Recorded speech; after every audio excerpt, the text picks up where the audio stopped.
Hello everyone, good morning.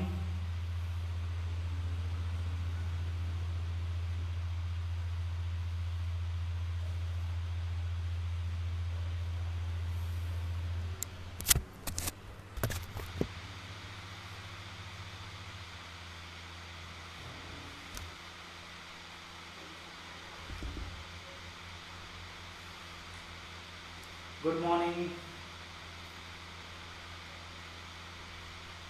चंदन आ गया, फैजान आ गया, तुषार आ गया। चलो अपन बात करके वैसे ही लेट हो गए। दो बातें करनी थी। एक बात तो ये थी कि आज अपन ने लेजर का जो टॉपिक स्टार्ट किया था उसका टेस्ट रखा था, मतलब था ना? लेकिन अपन थोड़ा सा टॉपिक और पढ़ लेते। फाइबर ऑप्टिक भी छोटा सा टॉपिक है, उसको भी कवर कर लेते। उसके बाद पूरा एक इकट्ठा टेस्ट लेते। तो जस्ट ऑप्टिकल फाइबर या फाइबर ऑप्टिक्स को रिवाइज करते। बहुत इजी टॉपिक है, पहले बता दिया था आपको। और स्टार्टिंग में बेसिक डेफिनेशन है, देन डेरिवेशन है, देन न्यूमेरिकल्स है, और उसके बाद टाइप्स है। ये सब स्टडी करने के लिए आपके पास नोट्स अवेलेबल होंगे, उसी को जस्ट रिवाइज करना है। तो हम रिवाइजन स्टार्ट करते हैं फाइबर ऑप्टिक्स का। बहुत इजी है। तो इसके लिए आपको कुछ दिख रहा होगा यहाँ पे नोट्स में।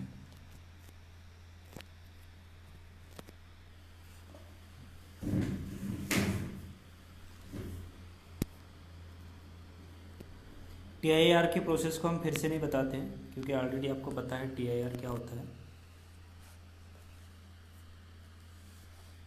और TIR पढ़ना क्यों ज़रूरी है ये भी पता है आपको, क्योंकि पूरा जो फाइबर ऑप्टिक्स है, ऑप्टिकल फाइबर है, किस पर बेस्ड होता है आपका?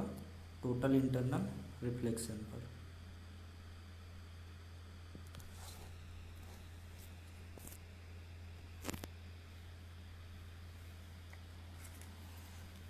जस्ट रीड आउट कर रहा हूँ कि fibre optics deals with the transmission of light through fibres of glass, plastic और other transparent materials and works on the concept of total internal reflection. This phenomena was given by Professor John Tyndall, a British scientist. कब दिया था उन्हें? 1870 में। जो optical fibre है, just like किसकी तरह होते हैं आपके?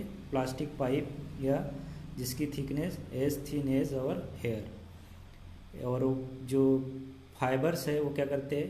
लाइट को गाइड करते हैं। जो किस पर प्रिंसिपल होता है आपका? टोटल इंटरनल रिफ्लेक्शन पर। जब लाइट किसी एंड में एंटर करता है तो जो उसके साइड वॉल से मल्टीपल टाइम रिफ्लेक्शन होता है, और ये देखा गया है कि जो साइड वॉल है उससे मल्टीपल रिफ्लेक्शन के बाद आपका जो एनर्जी लॉस है वो मिनिमम होता है। इसलिए इस कंसेप्ट को जनरली आप आजकल के ऑप्टिकल फाइबर सिस्टम में या कम्युनिकेशन सिस्टम में यूज़ किया जाता है। इसके बाद कि ऑप्टिकल फाइबर के इंटरनल पार्ट्स कौन कौन से होते हैं। तो optical fibre consist of basically 3 essential parts. The central region is known as core. The middle region is known as cladding, and outer region, which is also known as protective region, is known as sheath. The refractive index of cladding always greater than that of core. क्यों? क्योंकि TIR produce करना है।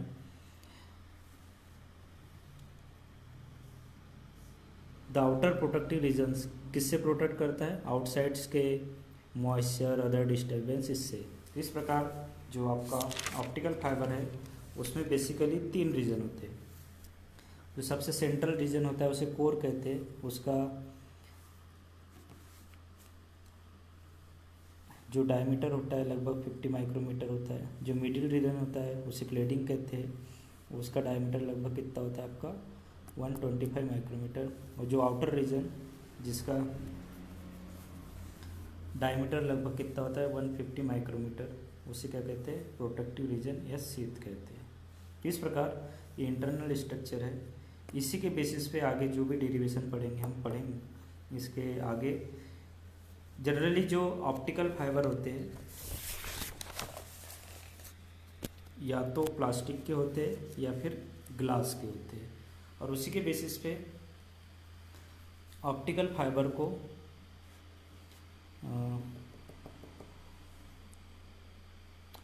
तीन category में categorise किया है on the basis of fabrication. आगे और भी टाइप्स पढ़ेंगे हम। Plastic core with plastic cladding, glass core with plastic cladding and glass core with glass cladding. ऐसा ऑप्टिकल फाइबर जिसका कोर भी प्लास्टिक का और क्लेडिंग भी प्लास्टिक का हो, उसे कहते हैं हम plastic core with plastic cladding. उसके अलावा glass core with plastic cladding, ऐसा ऑप्टिकल फाइबर जिसका क्लेडिंग भी प्लास्टिक का हो और आपका जो कोर है किसका हो, ग्लास का हो, उसको हम कहते हैं glass core with plastic cladding. Third, glass core with glass cladding, ऐसा ऑप्टिकल फाइबर जिसका कोर और क्लेडिंग दोनों किसके हो, आपके ग्लास के हो, उसे कहते हैं हम glass core with glass cladding. Generally plastic में तो हम पॉलीमराइजेशन से कर लेते हैं, प्रॉब्लम आती कहाँ पे, glass core with glass cladding में। दैट इज हमें क्या करना है, एक कंडीशन भी मेंटेन करना है कि एक ग्लास का रिफ्रेक्टिव इंडेक्स कम रहे, एक ग्लास का क्या रहे, रिफ्रेक्टिव इंडेक्स ज़्यादा रहे। तो इन जनरली जो ग्लास है उसका जो मीन वैल्यू होता है रिफ्रेक्टिव इंडेक्स का 1 होता है 1.48। इस ग्लास को अदर ऑक्साइड के रिस्पेक्ट में यदि हम डोपिंग करें तो कुछ ऑक्साइड के कारण इसका रिफ्रेक्टिव इंडेक्स बढ़ जाता है और कुछ के कारण क्या हो जाता है, कम हो जाता है। तो यदि आपको बढ़ाना या घटाना है, दैट इज उसकी इम्प्योरिटी को क्या करेंगे, हम डोप करेंगे, दैट इज उसकी प्योरिटी धीरे धीरे क्या होती जाएगी, कम होती जाएगी। हम कोशिश करते हैं कि जो कोर है हमेशा प्योर बना रहे, जो डोपिंग करना पड़े वो किस में करना पड़े, क्लेडिंग में। तो हम ऐसा ऑक्साइड को आइडेंटिफाई करते हैं।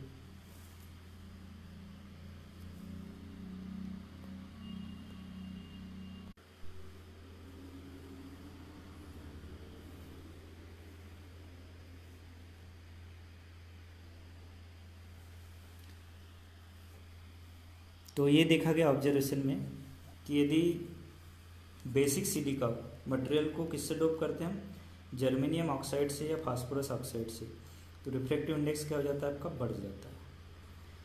और सच मटेरियल को हम कहाँ यूज़ करते हैं, कोर मटेरियल बनाने में। अब यदि प्योर सिलिका को किससे डोप किया जाए, बेरिया जिसे बोरॉन ऑक्साइड कहते हैं, इसके कारण उसका रिफ्रेक्टिव इंडेक्स क्या हो जाता है, कम हो जाता है। और इस मटेरियल को जनरली किसके लिए यूज़ करते हैं, हम क्लेडिंग के लिए। इसका मतलब ये है कि यदि आपको कोर को प्योर रखना है तो किसको डोप करना पड़ेगा, क्लेडिंग को, और क्लेडिंग को प्योर रखना है तो किसको डोप करना पड़ेगा, कोर को। तो यदि कोर को प्योर रखना है तो क्लेडिंग को किससे डोप करना पड़ेगा आपको, ऐसे ऑक्साइड से जिसके कारण रिफ्रेक्टिव इंडेक्स क्या हो रहा है, आपको कम हो रहा हो। तो बोरान ऑक्साइड के कारण इसका रिफ्रेक्टिव इंडेक्स कम होता है। यदि आपको क्लेडिंग को प्योर रखना है, इन जनरल ऐसा करते नहीं है, तो हमें क्या करना पड़ेगा, कोर मटेरियल में किसकी डोपिंग करना पड़ेगा आपको, किसकी, या तो फास्फोरस ऑक्साइड की या जर्मेनियम ऑक्साइड की। तो इस प्रकार ये बेसिक कंसेप्ट है आपका कि ऑप्टिकल फाइबर क्या होता है, इसके कौन से पार्ट होते हैं, कोर, क्लेडिंग। इसके बाद एक इम्पॉर्टेंट डेरिवेशन जो इजी है, इम्पॉर्टेंट है, पूछा जाता है, वो भी हम कर लेते हैं।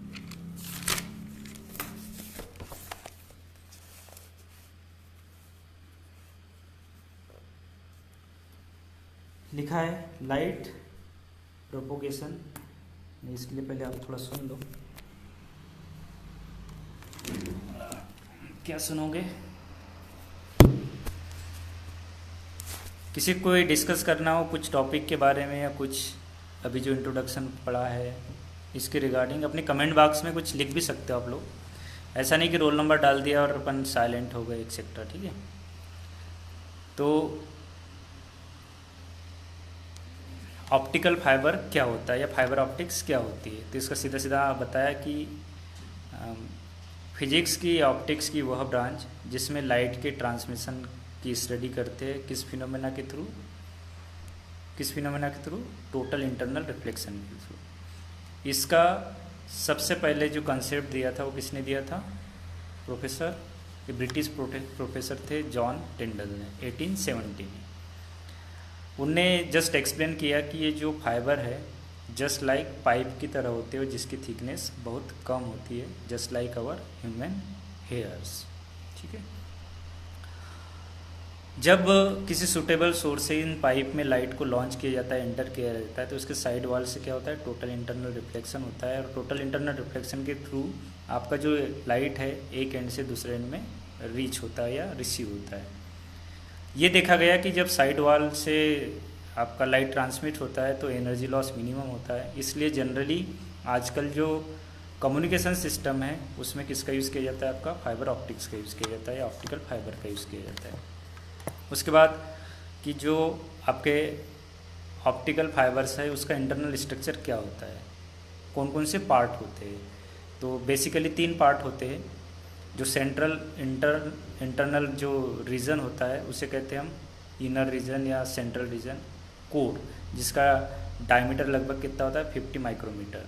उसके बाद जो मिडिल रीजन होता है उसका डायमीटर लगभग 125 माइक्रोमीटर होता है, उसे कहते हैं हम क्लेडिंग। और इन दोनों को प्रोटेक्ट करने के लिए एक प्रोटेक्टिव रीजन होता है जिसे कहते हैं हम शीथ। इस प्रकार बनाने के बेसिस पे या फैब्रिकेशन के बेसिस पे हम यदि बात करें तो ऑप्टिकल फाइबर या तो प्लास्टिक के बनाए जाते हैं या फिर ग्लास के बनाए जाते हैं। ठीक है, तो प्लास्टिक तो क्लियर है कि प्लास्टिक मीन्स कि पॉलीमराइजेशन के थ्रू जो प्लास्टिक बनते हैं कंपोजिशन के थ्रू अलग अलग उसे कहते हैं प्लास्टिक्स कहते हैं। ग्लास की बात करें तो इसका जो केमिकल कंपोजिशन होता है उसे कहते हैं सिलिका, SiO2। और इसका एक कुछ एवरेज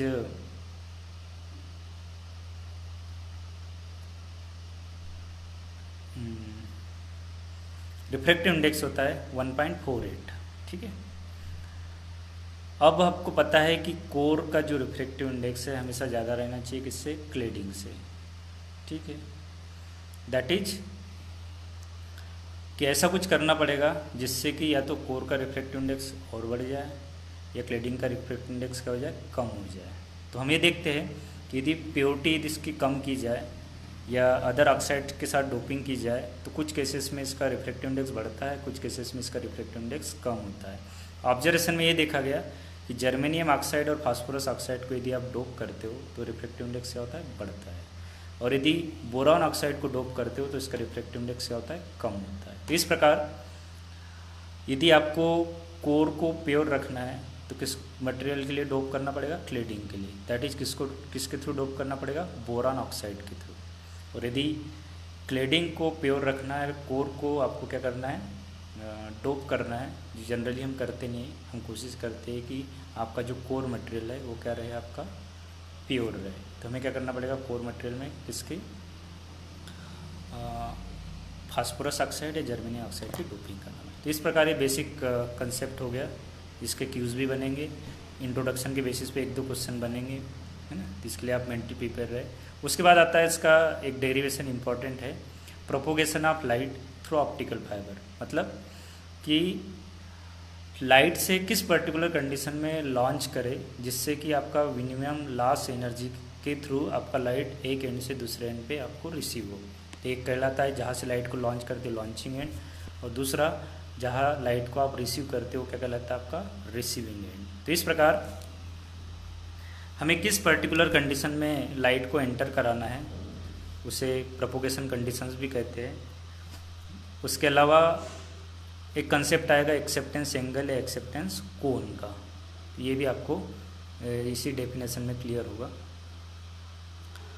तो उसके लिए जस्ट जो मैं डायग्राम बता ही रहा था वो बता रहा है आपको। एक डायग्राम देखो ध्यान से,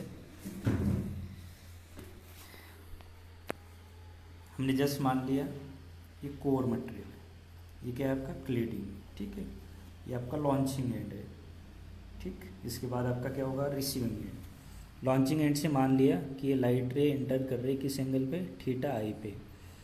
जैसे कोर से इंटरेक्ट होगी थीटा आर को फॉलो करते हुए कहा जाएगी आपकी कोर क्लैडिंग इंटरफेस पे। और यह एंगल मान लेते हैं कितना, हम फाई आई मान लेते हैं, जो दिख नहीं रहा है यहाँ मान लेते हैं फाई आई, ठीक है। ऐसे वहाँ पे क्या मिलेगा, फाई आर मिलेगा। वहाँ पे आपको दो पेयर मिलेंगे, जो आउटसाइड मीडियम है उसका रिफ्रैक्टिव इंडेक्स मान लिया मैंने कितना, n0 मान लिया, ठीक है। जो कोर है उसका रिफ्रैक्टिव मान लिया n1, जो क्लैडिंग है उसका रिफ्रैक्टिव इंडेक्स मान लिया n2। तो ये जस्ट इस डायग्राम का इंट्रोडक्शन है। अब हम क्या करेंगे, दोनों पेयर के लिए अलग अलग स्नेल्स लॉ यूज़ करेंगे और दोनों को आपस में कोरिलेट करेंगे, और हमें किसकी वैल्यू निकालना है, एक्सेप्टेंस एंगल की। कैसे निकालते देखते हैं अभी अपन। सबसे पहले हम स्नेल्स लॉ अप्लाई करते हैं लॉन्चिंग एंड और किसके लिए, कोर के लिए। तो लॉन्चिंग एंड और कोर के लिए आपका स्नेल्स लॉ हो जाएगा theta i upon theta r equals to n1 upon n0, ठीक है। इसी को आगे थोड़ा सॉल्व करें हम। थीटा आई